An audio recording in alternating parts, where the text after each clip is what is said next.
So we're in a State of Mind Studios, David.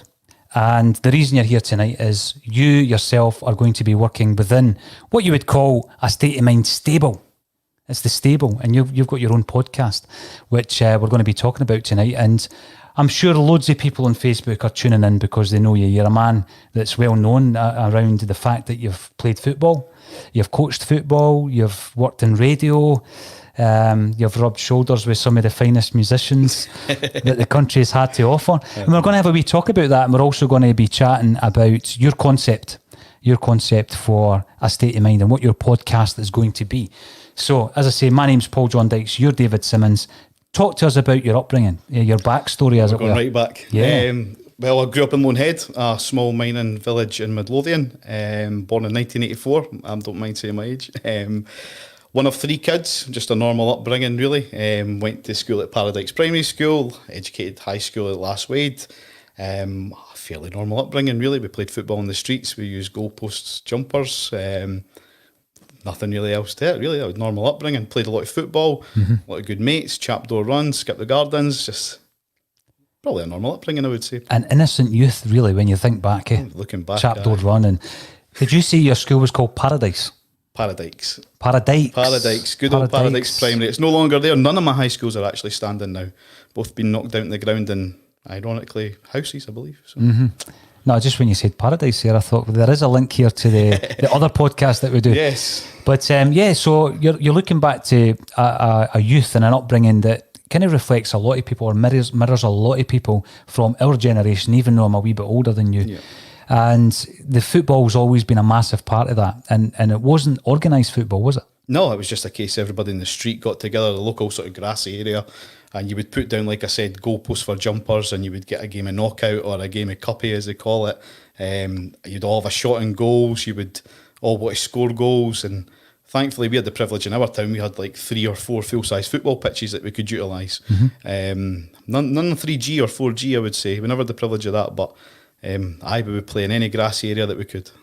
Well, actually, when you mentioned that, right, one of the big things that will become pretty clear this evening when we're talking about your concept is regionalisation, right? So when I think back, we used to play games like bungy. Did you know what bungy is? Was Against that a the thing? wall. Aye, Against the wall, right? And obviously there was other games like 5 and a kicking. Did you know what that was? Did you ever play that? I think we probably would have called it something else, which maybe isn't suitable for broadcasting. Right. But whoever lost got kicked with the ball. Would that be... Exactly. Right, okay. Headers and volleys, that kind of thing. Yeah. Barry, if there was like 1 or 2 people, you could actually try and hit the bar and all this kind of stuff. But you were quite inventive as a kid back then, weren't you? I mean, all you needed was a ball, and sometimes not even a mate, because if you just had a ball, you could do keepy-uppies. Kirby. You ever play Kirby? Yes. Kirby was a Lonehead classic. Imagine trying to play that now, though. No. Imagine looking out your living room window and 2 bairns are playing Kirby. In fact, there isn't even curbs in my street. Well, there you go. Or you probably couldn't get to them for the volume of cars. I know. So, I mean, it's all a pastime. I mean, we're both parents. I mean, I'd love my kids to go out and have a game of Kirby, but the safety aspect of it, it just doesn't happen now. You look back at what we got away with when we were younger. I mean, I would be petrified to let my kids out in the street and play Kirby against the road. I know you would be petrified, but it was all very innocent, clean fun. There wasn't any nonsense to the mischievous level, really, And the thing is, my parents, they did trust us to go out and play, and there was no communication. So you could have been out literally all day. Streetlights, till the streetlights come on. Aye, and then you come home. But I wrote a book many years ago called The Quality Street Gang, and it was all about, they weren't a gang as such, they played football, but it was street football, and that's where it came from. They became quality footballers, they played street football, they honed their skills on the streets. And it's something, David, I've actually spoken to Paddy McCourt about it. Right, okay. And he spoke, we know the flair that he had, the skill, the control that he had. And he speaks about honing those skills on the streets of Derry. So when you're looking at that, is that being lost? I mean, we'll talk a wee bit more about youth football and your coaching career during this podcast. But has that been lost? Are kids still playing like that? I don't see it. No, I think a lot of them have maybe, I mean, it's not to say that this generation of football players aren't going to be even better than the old, but you've not got that sort of aggression in maybe players that you see that you maybe have before, where you would fall, you would skin your knees on the pavement. You get back up, you get on with it. You're not going to go home and bandage it up and come back out and play. You're just going to get on and get on with it like we did in our era, like you say. Nowadays, are the kids really playing on concrete pavements? Are they maybe the artificial grass burn now and again with the 3G, 4G parks? But in my opinion, it's maybe a bit more mollycoddled now, and I might get a lot of backlash for saying that because I'm sure that the players in this generation are just as good, if not better, than mine. But if I was to compare it to us growing up, like I say, goalposts for jumpers will come in when the lights go on. Like you say, maybe that trust is maybe gone. And me as a parent, I wouldn't let my kids go out until the lights come on without me actually knowing where they were, because that might just be me as a parent, quite paranoid and wanting to know where my kids are all the time. Yep. But is there a difference between the generation? I think so. I think there definitely is. Now, we'll get on to talking about things like Haddington Athletic because you're involved with the club. But when I was down there yesterday, I was speaking about a player that I played with back in the day at primary school. Yep. And his name is Alexander Finlayson, because you always look back, David, to guys who made it, that you played football with, guys who should have made it, and everybody's got tales like that. Yep. Alex was a bit of both. Alex actually was a bit of both. He was a fantastic footballer, a very naturally gifted player. And there's maybe a lot of people watching this who know Alexander, right? Or Ali, as they were calling him yesterday at Haddington. And he went down and played for Swindon Town. So he was signed from high school and he went down to Swindon.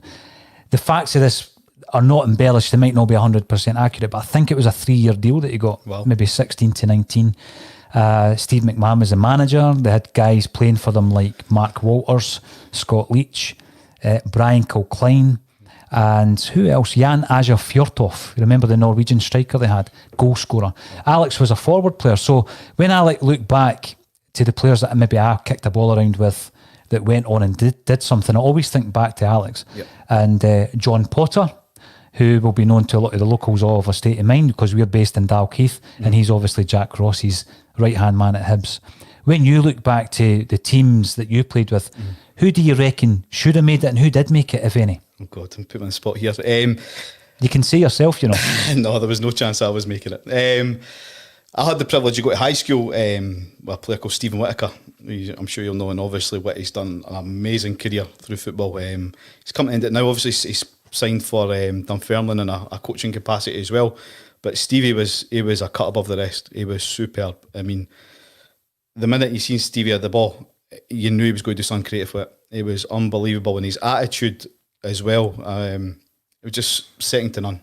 Second to none. He was a cut above the rest, and he was professional from the age of 14. And you knew right for the start that Stevie was going to make it. You knew right for the start.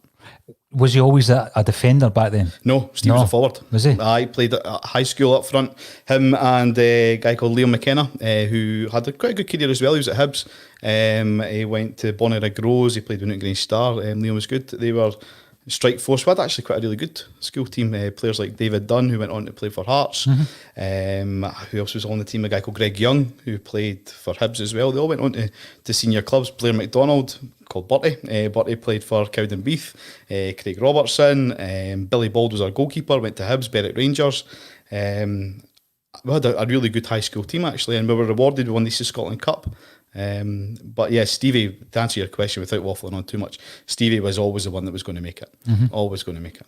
See, when you looked at the crop of players that he was part of that came out Easter Road, all within a few years of each other, even Scott Brown, Whittaker, Kevin Thompson, you then had Gary O'Connor, you had Ian Murray, you had Derek Riordan. It's scary, isn't it?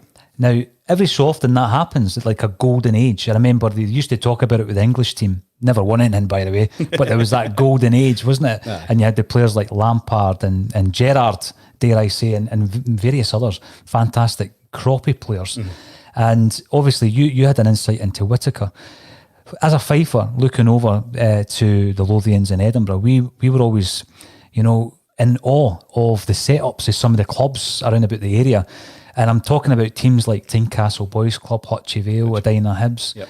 And we used to look at them and think, if you got drawn against them in a Scottish Cup, you then knew your level. You knew your level. Were you aware of that as a kid, that you actually had a very good standard over here? Definitely. Hutchie at my age group were a cut above the rest, and that's obviously the boys club Steve Whittaker played for. To answer your question as well, as a player that probably should have made it that I played with, It was at a boys' club called Dalmore Boys Club. We were a fairly small club. We were the outskirts of Pennycook. But by God, we had a great bunch of guys there. We maybe started not at the greatest of level, but by the time we were up under 18s, we had a really good team and a great management team. Alan Potter, I owe a lot to Alan Potter, great guy. But there was a player in that team that played with us who come from Hutchie, and I mean, he probably won't mind me saying it, but he maybe wasn't at that age at the standard Hutchie were wanting. He came to us and he really kicked on. He had trials at Rafe, Mixu Patline, was trying to get him at Hibs. This guy should have made it. His name was Joe Dunbar, and he was unbelievable. What a player. You do see it though, eh? He got a bad injury. He ended up playing juniors at Nitton. I think he done a cruciate, and I think he actually had to retire. I say retire, but give up football at an early age. But Joe should have went on. Joe should have went on and had a career with Joe Dunbar. Yeah, well, we all know a guy like that, don't we? I mean, as I say, Big Alex, he was with Tynecastle and then he ended up down at Swindon. I was telling the story earlier on today and yesterday. I'm going to tell it for a third time. He sat on the bench for Barry Town in Europe against Dynamo Kiev, and the forward line was Rebrov and Shevchenko. And there's wee Alex with Pennycook sitting there. Don't know if he still dines out in it. I hope he does, because it's a cracking story. I think I'm dining out in it. That's 3 times I've told it this Why not? week. I'd use it as well. But he was the guy that you thought, different standard, always going to have an opportunity to make it. Yep. And John, on the flip side, John Potter, maybe not the natural skill and talent, but you knew that he had something. Yep. And he had the determination as well, and he's a great pro. And I keep saying to everybody who I know who's a Hibs fan, because we were down at Haddington talking to Scott Bonner yesterday, Yep. Jack Ross and John Potter are a fantastic management team. And I actually think that I might actually predict that Hibs are going to be second this season. Well, obviously you'll come on and talk a bit about my Hearts following. Yeah. But from the outside looking in, impartial, I mean, Jack Ross, he maybe never had the greatest of time down at Sunderland, but by God, if you look what he done at Alloa and then went to St Mirren and what he achieved at St Mirren that got him the move down to Sunderland, he's obviously a very capable manager. Yep. And Hibs have started well this season. Fair play, it might be in a bit of an obscene environment, different from all the other seasons, but I'd be worried as well. I'm slightly worried, even though we're playing a different league, but if Hibs do well this season, we probably won't hear the end of it for the other side of the town. I think they've bought well as well. I think that's been a key in the pre-season. They've bought really well. Nesbitt knew a wee bit about him at Dunfermline, and he's done this. He's had the step up that we've yet to see if Shankland at Dundee United can make that step up and score the goals. He's maybe playing well. I'm saying that he's going to end up scoring against Celtic on Saturday now. So you played in goals then?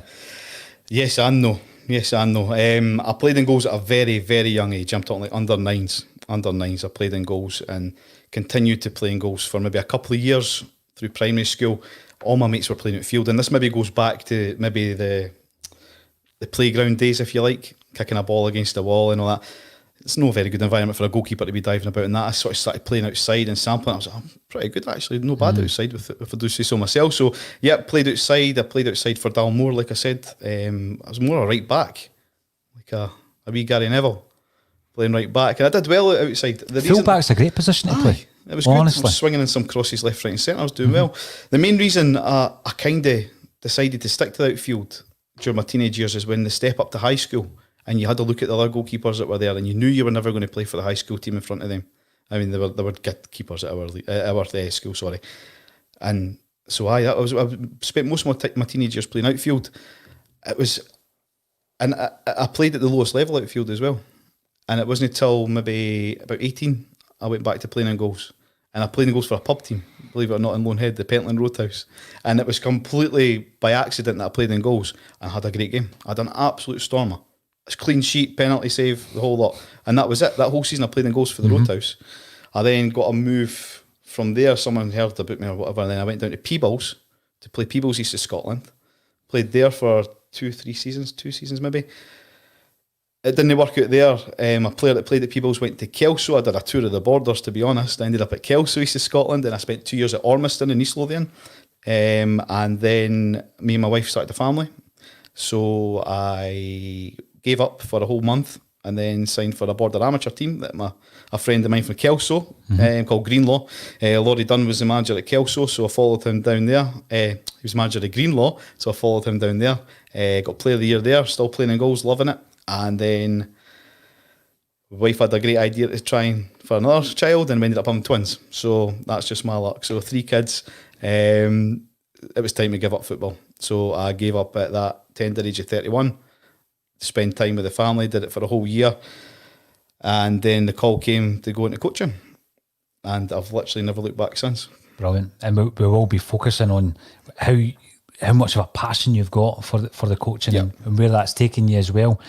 But let's talk about the Jambles. Now, when I think about Hearts, and again, as I say, I'm a wee bit older than you. Clean.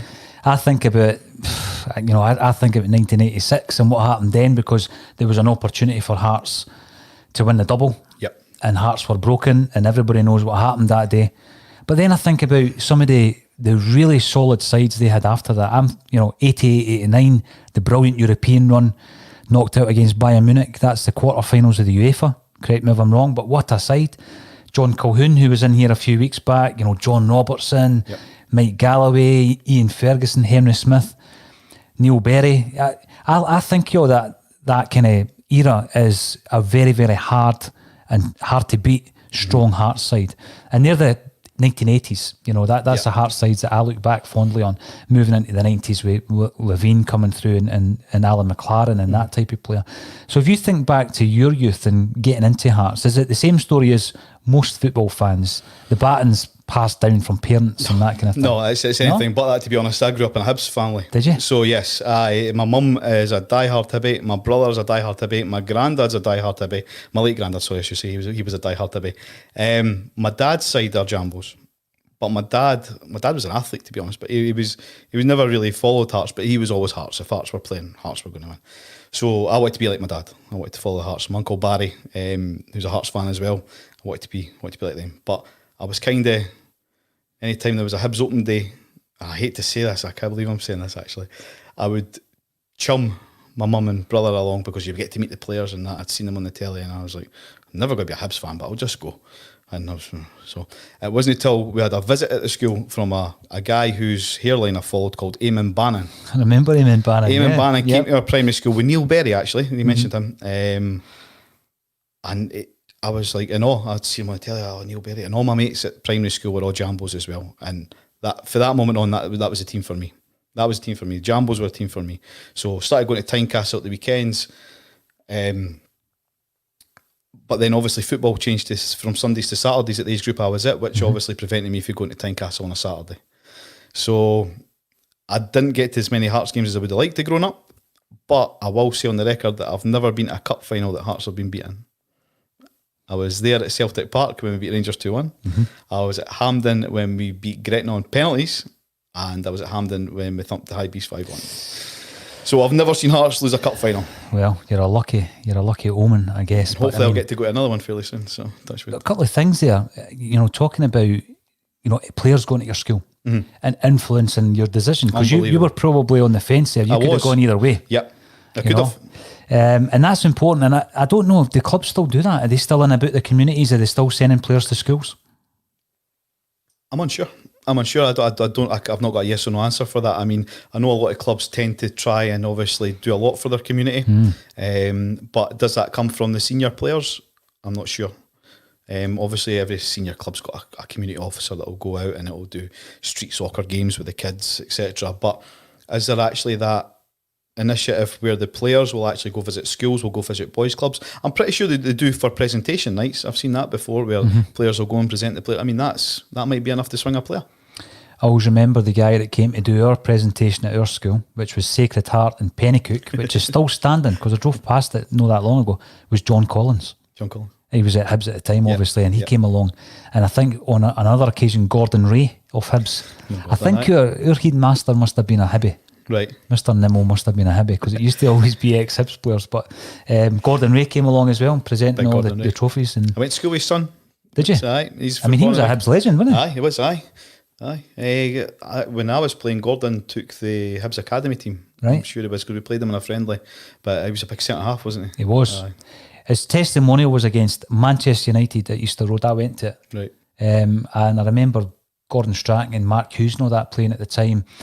Was Alex Ferguson's brother not Hibs at the time? Was he a coach or something like that? I think he was. I'm sure he was. He looks dead like Alex Ferguson. But I remember that game because the Proclaimers came on before the game. And they were all there, Bobby Charlton came on and all that. And Strachan was talking in the programme notes about how he was a Hibby, and it was great for him to come back up and play at Easter Road. And Tortolano kicked him right off the park. Oh, wow. And got sent off. Tortolano got sent off, aye. Wow. And Strachan ended up in the red ash, and then he got carried off. So I remember thinking, wow, this is what it's all about. I think Man United won 3-1. Hibs fans listening will be able to correct me on that. My memory's a bit hazy. But I did go to Easter Road myself quite a bit because of the area I lived in. Yep. But I remember a game going to Tynecastle, and it was the Scotland under-16 team that reached the World Cup final. Right. And they played the semi at Tynecastle. And I don't know what the attendance was, but it was mobbed. I mean, in order to get up to the back of the terrace, and we were climbing under people's legs and all that. And Scotland beat Portugal 1-0 that night. Brian O'Neill scored the goal to get us into the World Cup final, right, 1989. Right. And in the Portugal's team was Figo and various other players of that ilk, and Scotland went toe-to-toe with them and got to the World Cup final. The manager was Craig Brown. Right.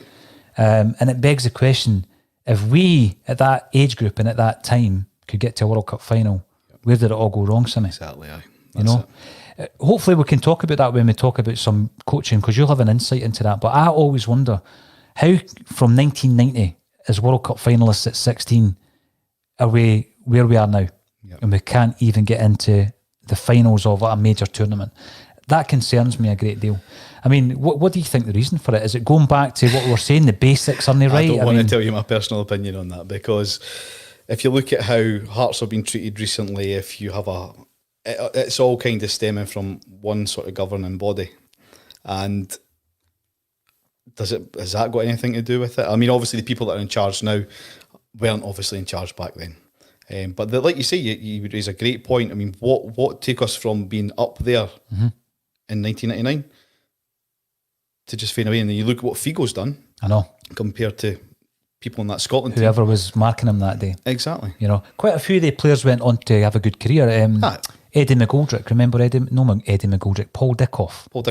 Right, Paul Dickoff. There was a McGoldrick, but it wasn't Eddie. He played with Arsenal. But players like Brian O'Neill, I mean, he had a career with Celtic, Aberdeen, and a few English clubs. Andy McLaren was in that team, who again was one of these Scottish players who probably could have achieved more, but he had demons that he overcame, thankfully, and he's a great guy, Andy, actually, brilliant. But Kevin Bain, remember he played for Dundee, he was in that team.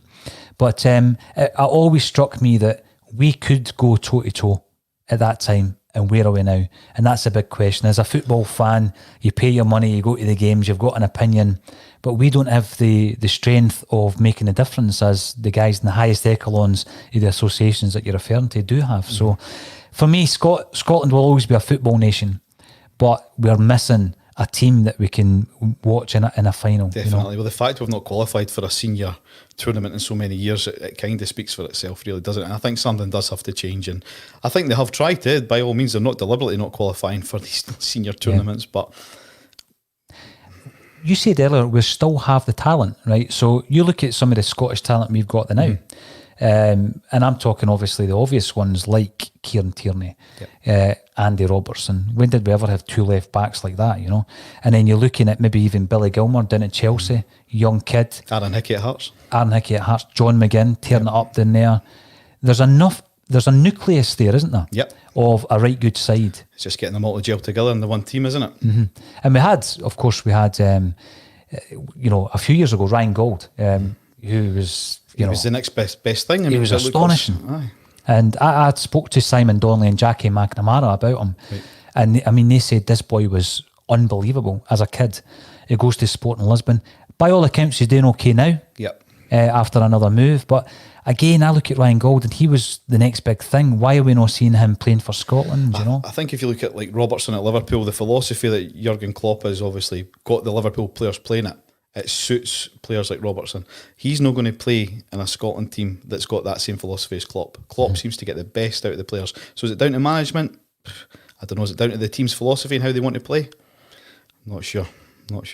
But it could be something to do with it. I sometimes think it comes in cycles, right? And there will be a golden age again. I mean, the Hibs boys we mentioned there, I imagine they had all fulfilled their potential. And loads of them had great careers. Bruni still is having a great career. But that was the nucleus of a fantastic side, not just for Hibs, but it should have been also for Scotland. Yep. You know, you look at Riordan, we've spoke about it before. Riordan, Gary O'Connor, I mean, Kevin Thompson was a class player as well. Injuries, I think, maybe held him back a wee bit. Still had a cracking career. Bruni, that group of players for one side should have achieved a lot more than they did.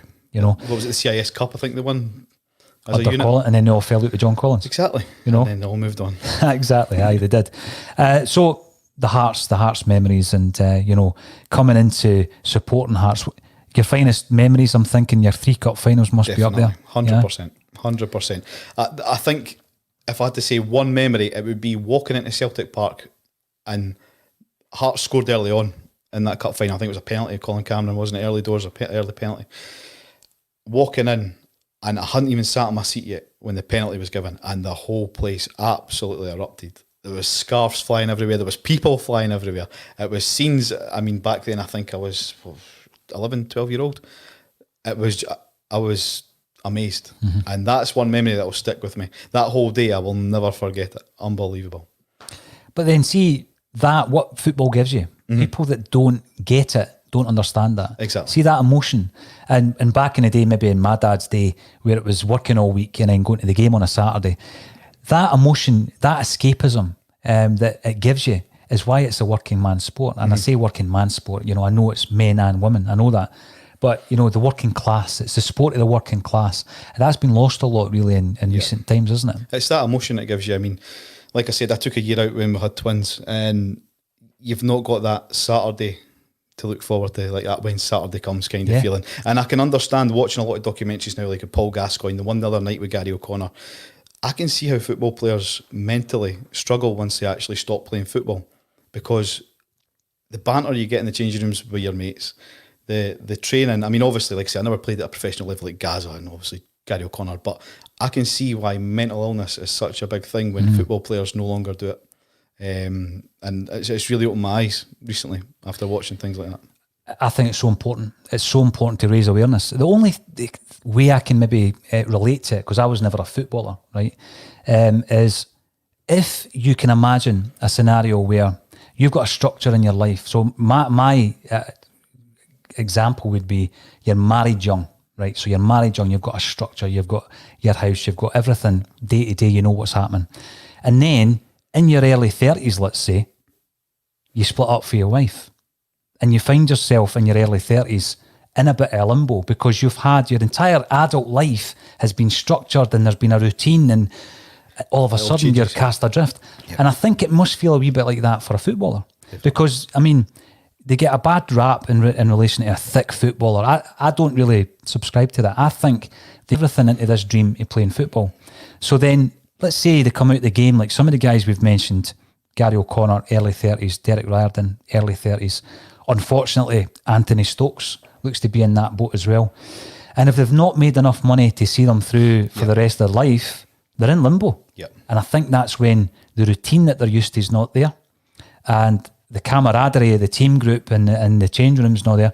The highs that we get as fans, times it by 100 for the player. Yep. That's not there anymore. It's a dark place for a lot of them. Definitely. And is it maybe, like you say, down to education? What sort of financial education are they given as players? What sort of advice are they given? I mean, you're making such and such thousand a week. How are they investing that? How are they planning the long term?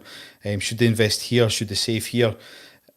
That's maybe what's caused a lot of trouble for a lot of players, I think. It's all about that help and support should be there if it's not already there for players, because a football player's life is a short life. Well, not a life. Their career as a football player is a short career, I should say. But yeah, I think that would certainly help if there was a body that could assist with that. You know, in this day and age, right, and when I was younger, obviously we've spoken about going out and no seeing your parents for the best part of the whole day. No communication. We're now in a situation where everything's communication. We're doing it right now. We're doing a live broadcast, a live broadcast online. If you had told me, even when I was 16, that you could do that, the capabilities of a smartphone that you've got in your pocket, you wouldn't have if somebody walked about my high school with a smartphone, you would have thought they had landed from a different planet. But we take it for granted. And what happens with the social media side of things is, my biggest fear is that people unknowingly rely on the feeling they get from the popularity of a tweet or a like or whatever it might be, right? Yep. And I think it affects everybody. So people rely on that. And unfortunately, the younger generation are relying on that. So there's an issue for me with kind of like self-worth. So if they put out a photo and nobody likes it, How does that make them feel? Yeah. you know what I mean? Yeah. So on a grand scale of things, that social media, it's not going to go anywhere, but it needs to be managed because people need to realise that it's affecting people's self-esteem. It can result in depression, anxiety, and it shouldn't. Because, imagine, when was the last time you didn't pick up your phone for a whole day? I know. You know, it's terrible. And I'm saying that, I've just retweeted all this, so I'm one of the worst people for doing it. But as a footballer, you're going through a period where your manager's lifting you up for the games twice a week, your teammates are doing the same, you play the game, you get the buzz from the fans who adore you. If you walk out in the street or you go into a shop or a pub or a club, everybody knows you. And then that's just like taken away. It stops, right? So there is a real epidemic in mental health amongst footballers, and I think Gary O'Connor is a high profile one who suffered from mental issues. We've got Lee Griffiths at Celtic, and I worry about players like Lee Griffiths coming away from the game because I'm not comparing them as people or players, but Paul Gascoigne, he couldn't handle life without football. And that for me, you go back to the clubs, what did the clubs do to help them manage finances? How do they educate young players about gambling, addictions, or getting involved with a criminal fraternity that are always sniffing about young footballers who have got a lot of time and a lot of money? So can clubs do more, I think, is what I'm asking. I think so. I definitely think so. I mean, these are the whole prime examples and we could probably talk all night about it. But no, I definitely think there should be some sort, there might well be, maybe it's just ignorance on my behalf that I'm not aware of it, but there should definitely be more help out there for professional football players, especially in this day and age when mental health is such a talked about subject. There's no reason it shouldn't be. I totally agree with you. And as you say, we might get people commenting saying, we have got this set up at such and such club. And if so, brilliant. Absolutely superb. Now, you're a man after my own heart because you're a football fan, but you're also a music fan, right? And your music has taken you into a journey where you've been involved and you've worked in radio broadcasting. You're dipping your toe back into it with the podcasting, and we will make the announcement as to what David Simmonds will be doing. Simmy will have his own podcast show on A State of Mind. So talk to us about your radio journey. Well, I've been thinking about this coming into here, and I couldn't pinpoint when it really started, but I think it would probably be about 6th year at high school. So I was a bit confused at that sort of time in my youth. I didn't know what I wanted to do. You get a lot of pressure put on you when you go into 3rd year. You need to pick subjects that are going to take you on this path in your life. What do you want to be when you get the careers advisor come in? Okay, you're going to do this, you're going to do this. I had no clue, literally no clue. And I hope there's people that are listening that are maybe in the same boat and not sure. It's fine, because I had no idea what I was going to do. So I literally stayed on at school because I had no other option. I did not know where I wanted to go. So coming to 6th year, you get the whole 6-year room at high school, make you feel a bit privileged. Like an adult. Exactly. Yep. You get the blazer, you're a prefect, you get the wee badge. And we had the wee ghetto blaster in the corner, a ghetto blaster. And it was in the day and age when you used to burn music onto CDs. Okay, there was no iPods or anything, and no Spotify. So you were burning music onto CDs, and Simmy's CDs were always the best. Always had the best. So put Simmy's CD on, So on we go. So it kind of stemmed from there. That was really the pinpoint it started. I would think I was part of the social committee at high school as well. Right. So we were doing a first year disco for the new S1s, Halloween disco. Simmy will DJ, Simmy will DJ. Oh, Simmy's music's the best. So I did it. I DJ'd, and next thing we're like, oh, we're having a school social. Do you know what a social is? Do I know what a social is? What a social is? Well, wait a wee second here, because our point of reference is a wee bit different, right? So you done the best CD burning. Mings was a mixtape, mate. It was a mixtape, right?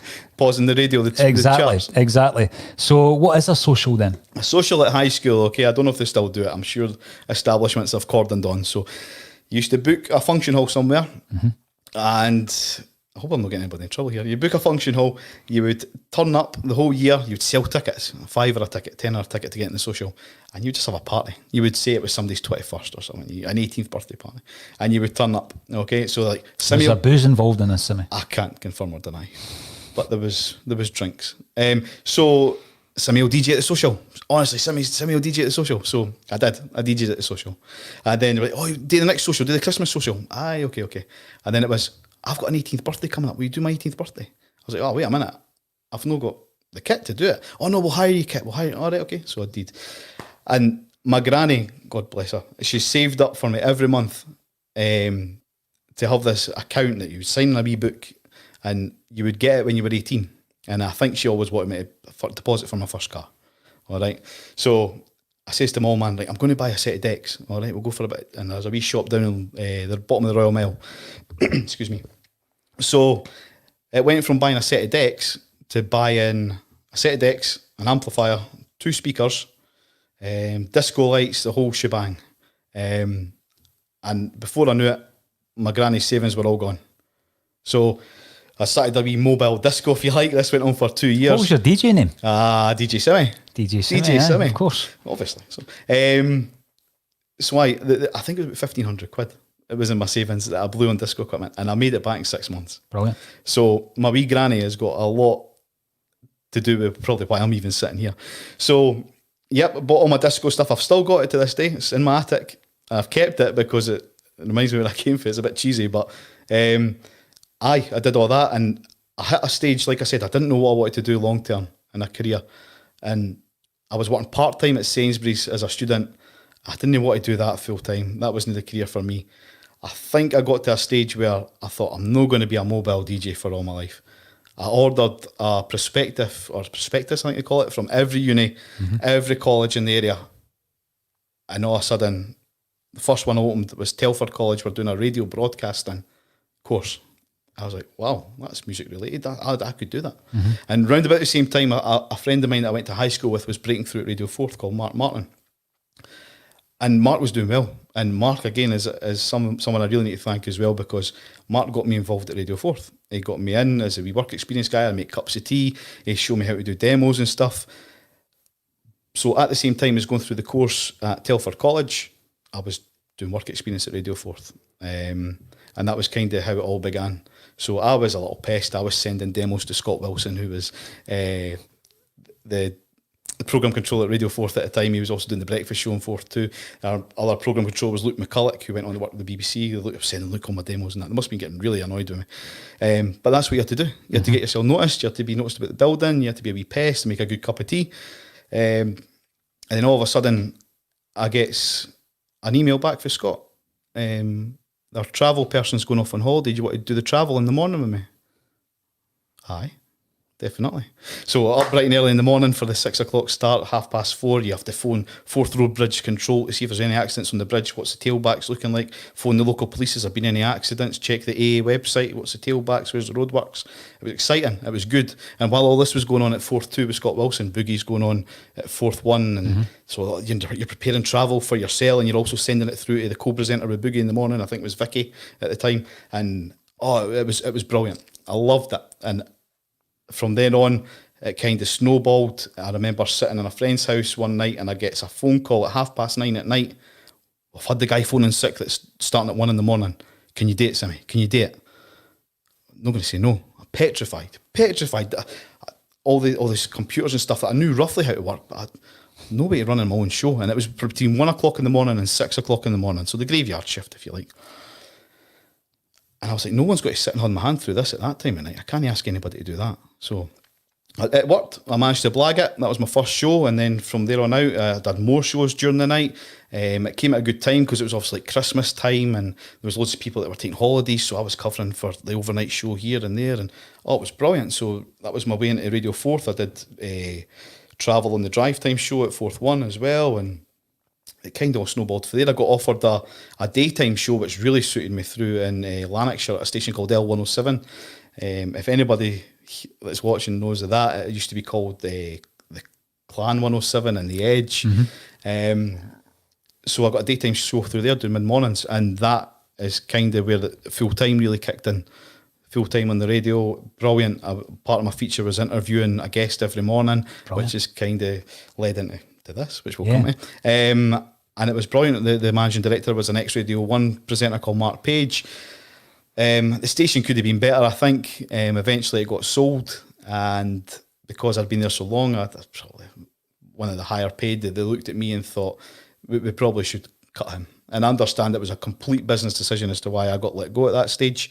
At that point, when I got released from that radio station, I was a month into my mortgage, my first house. I was a bit, this isn't good. I need to get back full time. I've got a mortgage to pay for. I went and worked at Central FM at the weekends in Falkirk, but it wasn't enough. And a good friend of mine called Paul Welsh, who's a big Celtic fan, he was running a department, he still is running a department at a IT company called CRB Cunningham's, and he offered me a job as an engineer in IT. And I had to take it. I had to take it. It sounded too good. He's like, get your own van, we'll teach you this and we'll bring that. So that was kind of the sort of transition from working in radio to working in a proper full-time 9 to 5 job. I don't regret it in the slightest. I think I maybe did get out of the radio industry a bit too premature and a bit too quick. But at this point, a lot of the bigger stations were making cutbacks. There was no overnight show here on Fourth One. There was no overnight show on Clyde One or up in Murray Firth or TFM. It was all coming from the hub now. Mm-hmm. So people were losing their jobs left, right and centre, which meant there was less vacancies.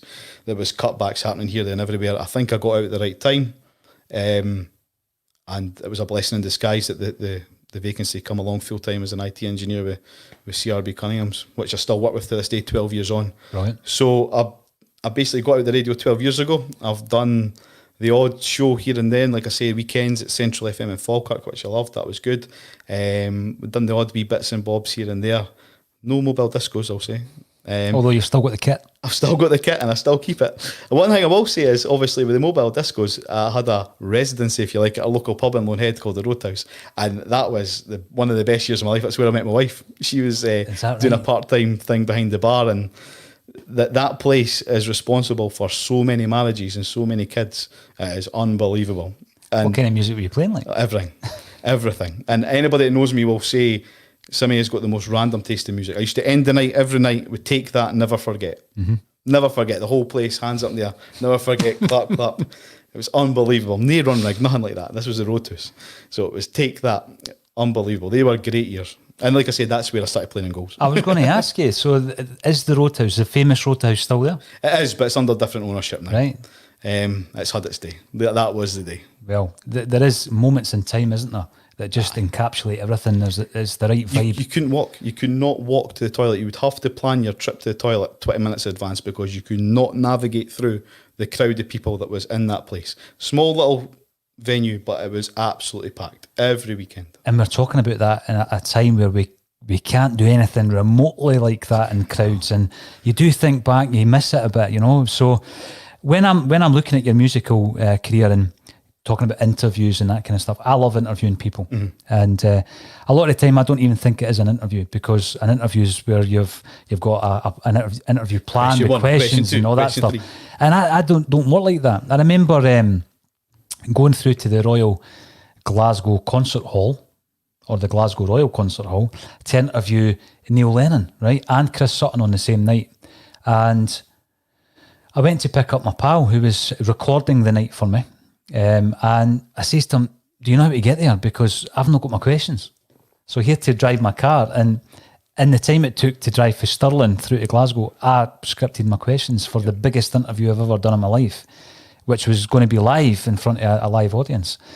And I don't think an interview should be stringently sticking to a script. Bullet points and just see where it goes. Because what you'll probably find is, like you say, the best ones are ones that go off on a tangent, and you discuss things that you've maybe never thought about discussing. Mm-hmm. And a good interview will just take itself. It will take itself nicely. I mean, like I say here, we've talked pre to this, maybe things that we'll talk about. We've not actually sat down and said, well, how was your upbringing? I know you asked it, but we've not actually said that. We'll just we'll start with your start life, we'll move on to this, we'll move on to that, and we'll do that. That's all you need. Yeah. Absolutely. Do you know what I mean? So L107, when I got that first full-time gig, I was a lot like that. I made sure I had questions to the T. I was going to ask this, I was going to ask that, and I was going to ask that. And I learned very early on that's not how to do it. And I'll tell you how I learned that. It was by interviewing Tam Cowan. Right. And I hope you don't mind me using it, but he tore me a new arsehole. He literally tore me one. He tore me one. Was it a live radio? It was live. It was live. And I learnt quick. It was the only way to learn, because if I didn't, it was going to happen with every interview I'd done, because Tam, obviously, he's on the radio with BBC Scotland. He's a very good presenter. He's very quick-witted. And I remember... And very knowledgeable. Very. So when you're in the radio industry, you've always got your own voice, and you seem to have your radio presenting voice. Welcome along, it's fourth one, blah, blah, blah. And I was talking to Tam prior to that. I was like, oh, Tam, nice to meet you. I'm a big fan. I'm going to ask you this, I'm going to ask you that. And all of a sudden, welcome along L107. We've got Tam coming on the show. Blah, blah. He's like, who the hell is this guy speaking to me? It's the first thing he said. And right there, I was like... Right back then, he's like, you're not the same guy I was talking to a minute ago, pal. What's going on here? And he literally told me one. And this was in the era when Romanoff was kind of going that way at Hearts. And he was like, I know Vladimir. When he sells Tynecastle, I'll put in a good word for you. We'll get you a job at Tesco. I was like, there'll be a Tesco on top of Tynecastle. If not, I'll get you the penthouse flat. We'll sort it, David. I was like, oh my God. But a nicer guy you'll never meet. Tam Cowan was superb. He just so quick. And that's when I learned, do you know what? See all these... I think I asked him the first question, and that was it. Aye. So wrap it after that, eh? You're just, I mean, you've got to be well prepared in the sense that you've got to know your subject, you know, and if you know your subject, you can speak for half hour, an hour, however long it takes. And it's interesting that you were saying there, you maybe got out a wee bit prematurely from the radio game, but things have happened so quickly in terms of creating content, creating media, and there's a lot of fan media on football, which is excellent.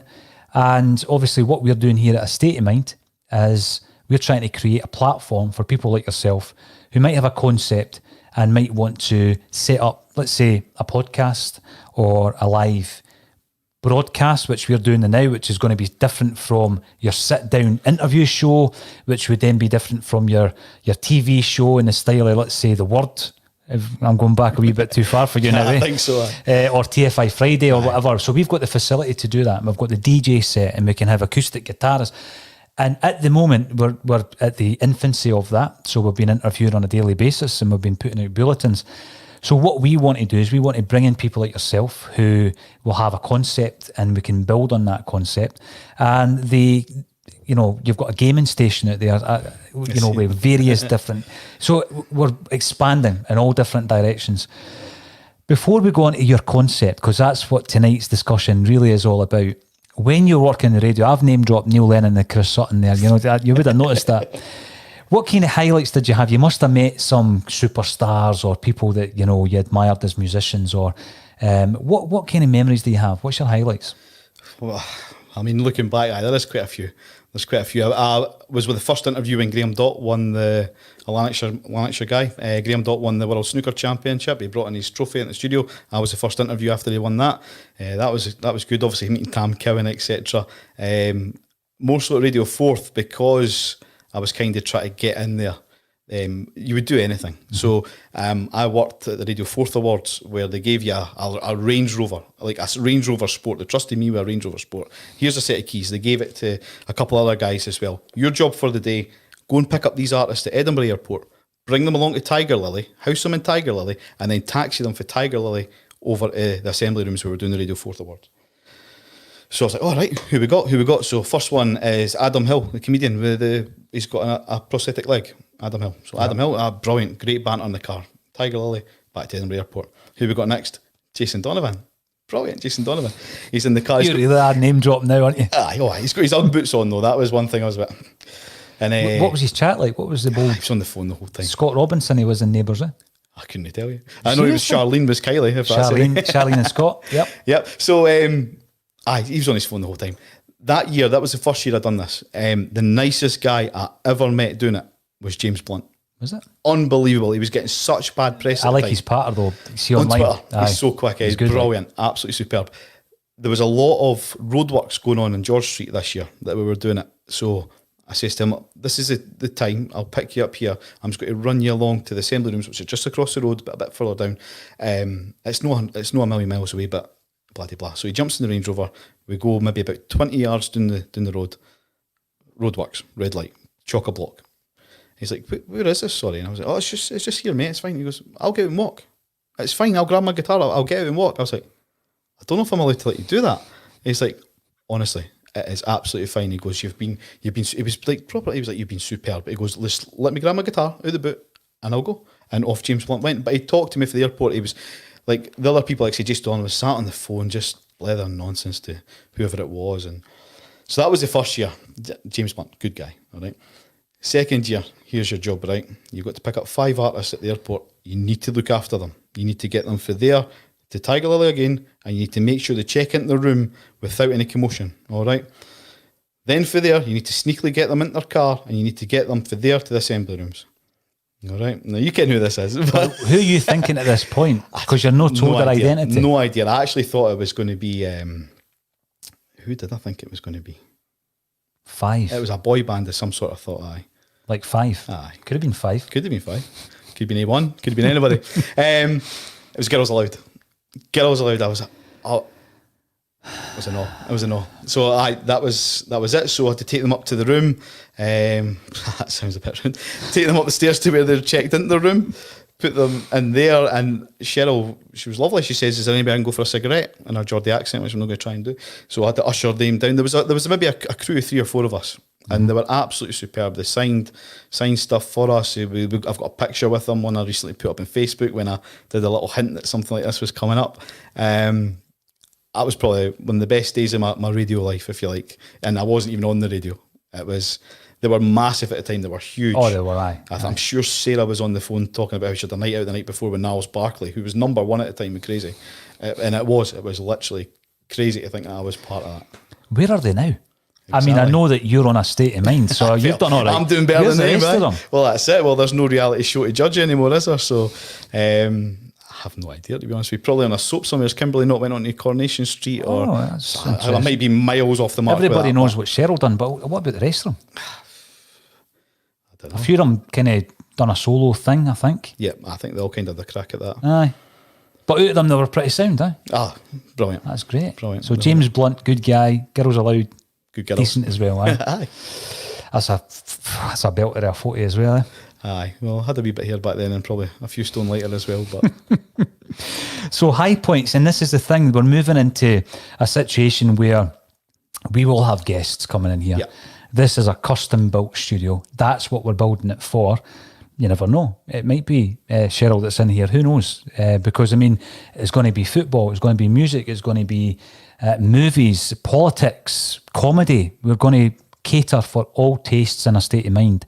So talk to us about your new show. What is your concept? So when I first approached you, when we were introduced to each other, you asked me to go away, think of some ideas, come back. And I come back with 3 ideas. And one I loved. One just stood out for me, and I was hoping you guys were going to say the same, and thankfully you did. So what we were trying to do and what we were trying to achieve is a more East Coast, more East of Scotland type podcast. Stay away from the West side, more so East Coast. So being from the East Coast, perfect, not a problem at all. And I just couldn't think of a name. I was like, right, we need to brand this as a name. I don't just want to get football players on. That would be an easy one. People are doing that now, just getting football players on, ex-football players, and just getting all the gossip off of them. And I thought, it's too easy. So I want to get local comedians, local singers, local songwriters, actors, bands, like you say, with acoustic sets. Everybody. It's open to everybody. Politicians, like you say, ex-celebrities, current celebrities, but all with an East Coast connection. So I thought, I need to get a name for this. It's not going to be the East Coast podcast. That's poor. So I thought, what's East Coast? So I went away and I thought, and I walked into the house after having our first discussion with these, and the missus had made dinner, and it was macaroni cheese. She makes a cracking macaroni. So I'm a bit weird because I like a wee bit cracked black pepper and brown sauce on my macaroni. So I shouts to Sophie, I was like, is there any sauce in the house? She went, there's chippy sauce for the weekend, because we had a chippy at the weekend. She bought one of the bottles. There's chippy sauce in the fridge. The Salt and Sauce Show. Chippy sauce is East Coast. It is East Coast. So we're going to go with the Salt and Sauce Show. Brilliant. All right. So I'm hoping that you are going to enjoy it when it comes. We're looking to start in the next couple of weeks. Mm-hmm. So we're going to go with the Salt and Sauce Show. See, the big thing about having a concept is, like you say, you just know. So when that name comes along, you know that's the right name for your concept. So we have currently under the banner of A State of Mind, we've got a few different shows. We've got Underground Grooves, which is a soul DJ show. We've got A Celtic State of Mind, which is, as it says on the tin. And we now have the Salt and Sauce. And it's all about variety. So, for example, one of our podcasts is up to 250,000 hits a month. We want to increase that all the time. This is the infancy of your show, but we're going to do it a wee bit differently because this is a live broadcast. This is live streaming. So it's not as though we're going to do the show in the same manner as we are now. This is going to be filmed professionally edited.